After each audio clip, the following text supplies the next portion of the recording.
నమస్తే. పుస్తక సమీక్ష. భారతీయ మతాలు, దేశ భద్రత ఎదుర్కొంటున్న సవాలు.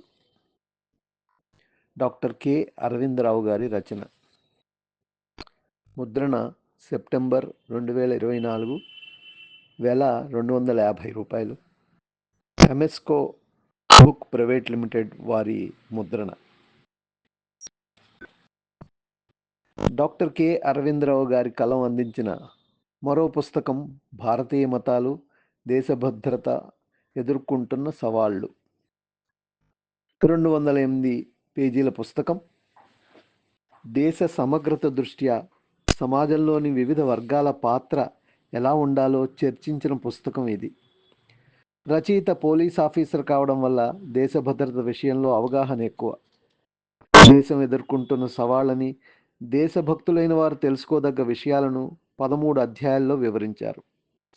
ఇది పాఠకుల ప్రజాదరణ పొందిన Indic religion challenges for survival అనే తన ఆంగ్ల పుస్తకానికే స్వీయ అనువాదం.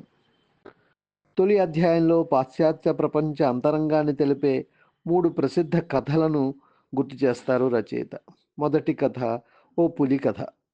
ఏదో విధంగా మేకపిల్లతో తగాదా పెట్టుకుని దాన్ని భక్షించిన కథ. దీని ద్వారా పాశ్చాత్య ప్రపంచ అంతరంగాన్ని ఆవిష్కరించారు. రెండో కథ ఒంటె టెంటు కథ. కనికరించి అంగీకరించి తలదాచుకునే చోటిచ్చిన వారిని వెళ్ళగొట్టిన శరణార్థుల కథలో రోహింగ్యాల వంటి వారి వల్ల వచ్చే ప్రమాదాలను నర్మగర్భంగా రచయిత తెలియజేశారు. ఇక మూడవ కథ ప్రసిద్ధమైన ముగ్గురు మోసగాళ్ల కథ లేదా బ్రాహ్మణుడు మేకపిల్ల కథ. తప్పుడు ప్రచారాలకు ప్రభావితులైన విద్యావంతులైన హిందువులతో పోలుస్తూ ఈ కథను రచయిత అందించారు. భారతీయ మతాల్ని నిర్మూలించే లక్ష్యంతో ఓ 3 శక్తులు పనిచేస్తున్నాయని, అవి ఇస్లాం, క్రైస్తవం, కమ్యూనిస్టులని అనే ఇదే విషయాన్ని 3 ఎమ్ములుగా కూడా కొందరు అంటూ ఉంటారు. మిషనరీస్, మదరసా, మార్క్సిస్ట్. ఈ వాస్తవాలకి సోదాహరణ ఘట్టాలను మిగిలిన 12 అధ్యాయాల్లో రచయిత అందించారు. తమ మతమే ఉండాలని, ప్రపంచమంతా ఈ 3 శక్తులు ఎలా పనిచేస్తున్నాయో, ఒకదానితో ఒకటి ఎలా పోటీ పడుతున్నప్పటికీ అందరి కన్ను భారతదేశంలోని హిందూ మతంపైనే ఉందనే వాస్తవాన్ని రచయిత వివరించారు. భారతీయ కమ్యూనిస్టుల గురించి ప్రస్తావిస్తూ హిందూ మత నిర్మూలనానికి బ్రిటిష్ పాలకులు వారిని వాడుకున్నారనే సందేహాన్ని వెలిబుచ్చారు. బుద్ధిజీవులుగా స్వయం ప్రకటితలు అయిన ఈ కమ్యూనిస్టులు హిందువులను హేళన చేస్తున్నట్లుగా మరో గ్లోబల్ అబ్రాహ్మిక మతాలను వివరిస్తే తలలు తెగుతాయని తెలుసు. అందుకే కమ్యూనిస్టులు ఉదాత్తమైన భారతీయ మతాలపై భ్రమలను కల్పించే విమర్శలు చేస్తుంటారు. చైనా తొత్తులుగా వ్యవహరిస్తున్నారు అనే వాస్తవాల్ని కుండబద్దలు కొట్టినట్టు చెప్పారు రచయిత. క్రైస్తవ దేశాల వ్యూహాలను ప్రస్తావిస్తూ మోరియర్ విలియమ్స్ సంస్కృత భాషను నేర్చుకుని మన మత గ్రంథాలని తప్పుగా ఎలా అనువదించాలో పిలిపించాడో వివరించారు. దీనికి సాక్షిగా the study of Sanskrit relation to missionary work in India పుస్తకాన్ని ఉదహరించారు. రాజీవ్ మల్హోత్రా పుస్తకాలను ఉదహరిస్తూ మేధావులకు మేలుకొల్పు అని వర్ణించారు. కొంత తెలివి రావడం కోసం మనకు ఒక ఆశాకిరణం ఈ రచనలు అంటారు. అనేక చోట్ల బ్రేకింగ్ ఇండియా ప్రస్తావన వీరు చేశారు. మోనియర్ విలియమ్సన్ గురించి 3వ అధ్యాయంలో ఇంకొంత వివరించారు.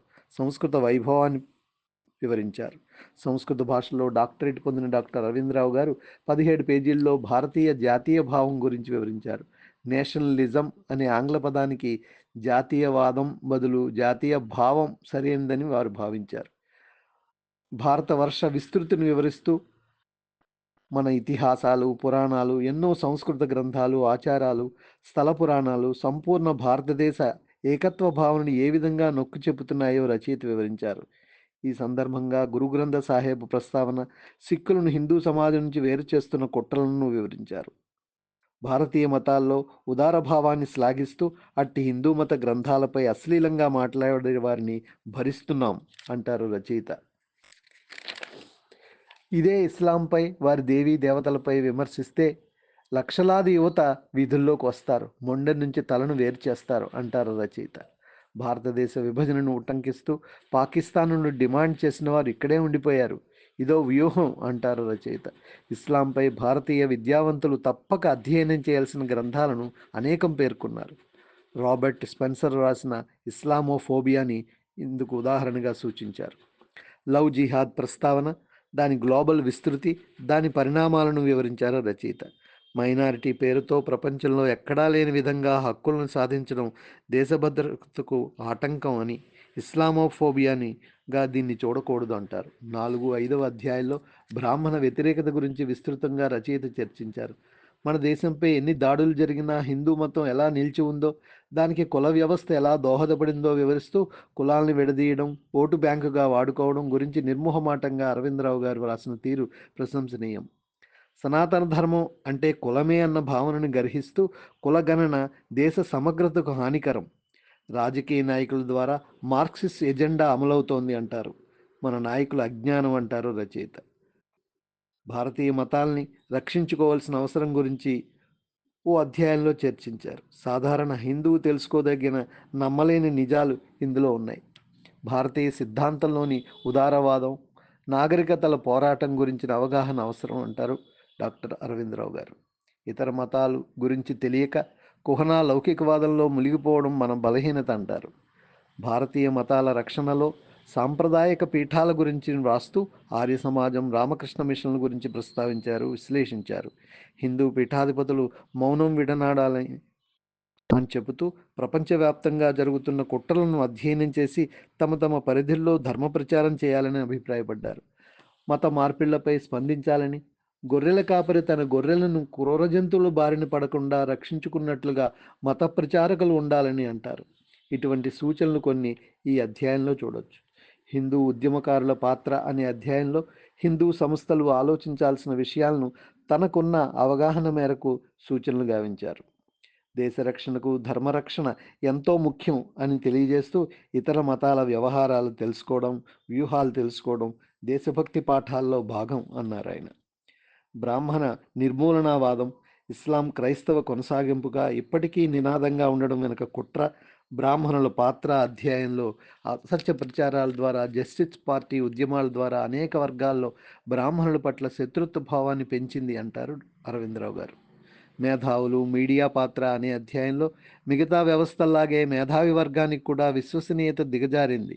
ఫోర్త్ ఎస్టేట్ బాధ్యతలను ప్రస్తావన తెచ్చారు ఈ సందర్భంగా.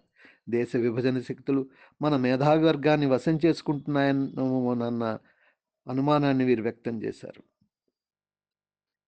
శత్రు దేశాలకు సాయం చేసేవారిని పెంచుకునే కుట్ర జరుగుతుందన్న విషయాన్ని రచయిత వారికే తెలియకుండా ఏ ఏ హాని జరుగుతోందో అంటారు.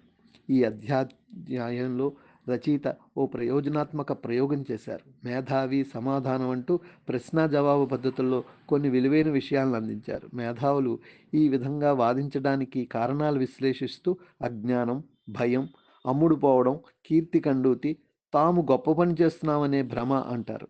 దేశభక్తి లేని తనం ప్రధానంగా ఉన్న పాత్రికేయులకు, రచయితలకు వాత పెట్టారు ఈ పోలీస్ ఆఫీసర్. భారతీయ మత రక్షణలో రాజకీయ పార్టీల పాత్ర అనే అధ్యాయంలో గాంధీ నుంచి వర్తమాన రాజకీయాలను చర్చించారు. ఆనువంశిక పాలన సమయంలో చేసిన తప్పులు, జనసంఘ్, బీజేపీలను ప్రస్తావిస్తూ జాతీయ భావం గల పార్టీలు వస్తే మైనారిటీలకు ప్రమాదం అనే అసత్యపు కథలు అల్లడం దేశ సంస్కృతిని బలహీనపరిచే కుట్ర అంటారు. సనాతన ధర్మం వల్ల ఏ వర్గానికి ముప్పు లేదనే చారిత్రక సత్యం అంటూ మతతత్వ కుహనా సెక్యులర్ పార్టీలను ఎండగట్టారు. రాజకీయ పార్టీల నుంచి కోరే విషయాలను, సరైన పార్టీలను ఎలా గుర్తించాలో తెలిపే విషయాలను సోషల్ మీడియా ద్వారా ప్రచారం చేయాలని, ఇది ఒక దీర్ఘకాలిక పోరాటం అంటారు రచయిత. ఇదే శాంతికి మార్గం అంటారు వారు. పీఠాధిపతులు, మీడియా పార్టీల తర్వాత న్యాయ వ్యవస్థ ఏ విధంగా సనాతన ధర్మ రక్షణకు కృషి చేయాలో విజ్ఞప్తి గావించారు. దేశ రక్షణకు, రాజ్యాంగ రక్షణకు ముఖ్య కర్తవ్యంగా భావించుకోవాలి. భారతీయ మతాల భవిష్యత్తు అనే ఆఖరి అధ్యాయంలో మన భారతీయ సంస్కృతి గొప్పతనం, బలహీనతలను విశ్లేషించారు. శాంతి కోసం పనిచేసే, తప్పించే భారతీయ మతాల గొప్పతనాన్ని మరోసారి వివరిస్తూ, కానీ శాంతి నెలకొనడం అన్నది ప్రపంచ పరిస్థితులపై ఆధారపడి ఉంటుందంటారు. సమాచార విస్ఫోటన పుణ్యాన ప్రతి దేశ సంస్కృతిని ప్రపంచంలోని అన్ని దేశాలు తెలుసుకుంటున్నాయంటారు. పుస్తకం ముగింపులో ఓటర్ల బాధ్యతలను గుర్తు చేస్తారు. ప్రసిద్ధమైన రాజు పాలు కథను ఉటంకించారు. 1900వ సంవత్సరంలో స్వామి వివేకానంద మేల్కొల్పు మాటలతో ఈ పుస్తకం ముగింపు వస్తుంది. శ్రీ అరవిందరావు గారి ఈ గ్రంథాన్ని అందించిన ప్రయోజనం హిందూ మేల్కోవాలి, తన ముందున్న ప్రమాదాలని తెలుసుకోవాలి, ప్రజాస్వామ్యాన్ని ధర్మాన్ని రక్షించుకోవాలి. పుస్తకం చదవాలి, కనీసం వినాలన్నదే ఈ పెద్ద సమీక్ష ఉద్దేశ్యం. నమస్తే. బిఎస్ శర్మ, ప్రజ్ఞాభారతి.